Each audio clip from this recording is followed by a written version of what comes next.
요한복음 5장 24절 29절 말씀을 통해 증거합니다. 지금 부활에 대해서 증거하는 것은 하나님께서는 항상 그 때에 맞는 말씀을 주의 종들에게, 선지자에게 깨닫게 해주시는 거예요. 그리고 그가 깨달은 그 말씀을 믿음으로 증거하게 하시죠. 이들이 증인이고 선지자들인 거예요. 그러면 제가 밤중에 일하는 두 증인으로 부름을 받았죠. 그러면은 이 밤중에 일어난 사건들을 깨닫고 증거하는 거예요. 그러면 밤에 예수님이 심판하러 오신다고 그랬잖아요. 그러면 말씀과 성령으로 오시는 거예요. 그래서 요한계시록의 말씀이 주의 재림과 심판의 말씀이 기록되어 있잖아요. 두 증인에게 그 말씀과 성령으로 다시 오신 것이죠. 그러면은 주께서 죽은 자들 다시 살린다고 그랬잖아요. 일곱째 나팔이 불게 되면 죽은 자들이 다 살아날 것이다. 그리고 살아있는 자는 호련히 다 변화되리라 그랬죠. 그러니까 죽은 자가 다시 살아나고 살아있는 자는 영광스러운 모습으로 변화되는 거예요. 그러면 하나님께서 지금 죽은 자들을 다 살리기 위해서 지금 이 말씀을 증거하게 하신 거예요. 그러면 제가 죽은 자가 다시 살아나는 부활이 무엇인가를 증거해야 듣는 자들에게 하나님께서 성령을 보내주셔서 살리는 거예요. 내 말을 듣고 또 나 보내신 이를 믿는 자는 영생을 얻었고 심판에 이르지 아니하니 사망에서 생명으로 옮겼느니라. 그러니까 예수님께서 지금 이스라엘 땅에 육체를 가지고 오셨죠.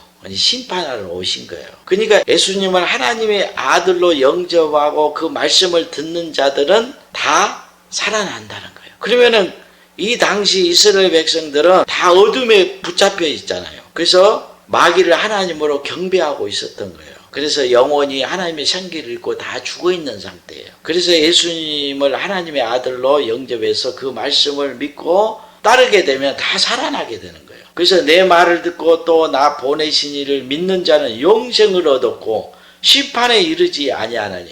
그래서 이스라엘 백성 가운데서 예수님을 영접하는 자는 영생을 얻게 돼요. 심판을 받지 않아요. 왜냐하면 심판하러 오셨기 때문에 그들이 심판주로 오신 예수님을 영접하고 살아났잖아요. 그러니까 율법 시대에 남은 영혼이 되는 거예요. 그래서 내 말을 믿고 또 나 보내신 이를 믿는 자는 영생을 얻었고 심판에 이르지 아니하나니 사망에서 생명으로 옮겼느니라 이렇게 말씀한 거예요. 그리고 진실로 진실로 너희에게 이르노니 죽은 자들이 하나님의 아들의 음성을 들을 때가 오나니 곧 이때라 그랬죠. 지금 예수님의 음성을 듣는 자들이 다 살아나는 거예요. 이게 부활인 거예요. 그래서 지금 온 교회가 알고 있는 부활은 예수를 믿다가 육체가 죽으면 다시 이 육체가 다시 살아난 부활을 생각하는데 주께서 말씀하신 이 부활은 그 부활을 말하는 것이 아니고 지금 심판하러 오신 그 예수님을 영접하게 되면 죽은 영혼들이 다 살아나서 영생을 얻게 된다는 거예요. 천국에 들어가고 하나님의 아들의 그 권세를 얻게 되는 거예요.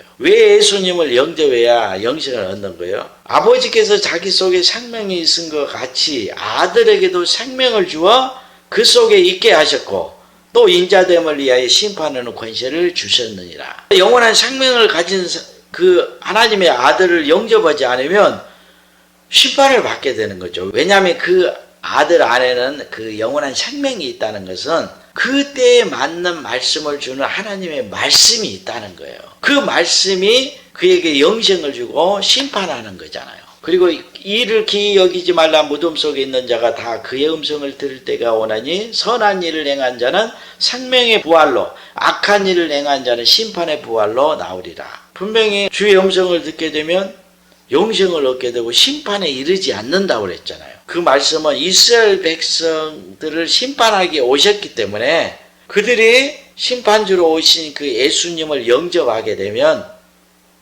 그 영혼이 살아나서 심판을 받지 않죠. 그런데 이 말씀은 온 세상에 천국복음, 은혜복음이 증거되죠. 그러면 예수 그리스도를 믿고 죽은 영혼들이 다 살아나게 돼요. 이것을 무덤 속에 있는 자가 그의 음성을 듣고 다 살아나리라 했던 거예요. 무덤이라는 것은 흙이잖아요. 우리가 비유로 육체가 죽으면 흙 속에 묻히게 되죠. 그런데 우리의 영혼이 죽게 되면 육체는 흙으로 지어졌잖아요. 그러니까 이 무덤에 갇혀있는 영혼인 거예요. 그래서 세상 모든 사람들이 다 무덤에 갇혀있는 영혼들이죠. 그들이 주의 음성을 듣고 다 살아나게 되는 거예요. 예수를 믿으면 다 부활하죠. 그런데 선을 행하는 자는 생명을 얻기 위해서 부활한 자고 이 부활한 자가 악을 행하게 되면 심판을 받기 위해서 부활한 거예요. 그래서 은혜 시대의 종말이 되면 이제 교회가 또 밤이 되는 거죠. 그래서 밤이라는 것은 심판 때를 말하는 거예요. 교회는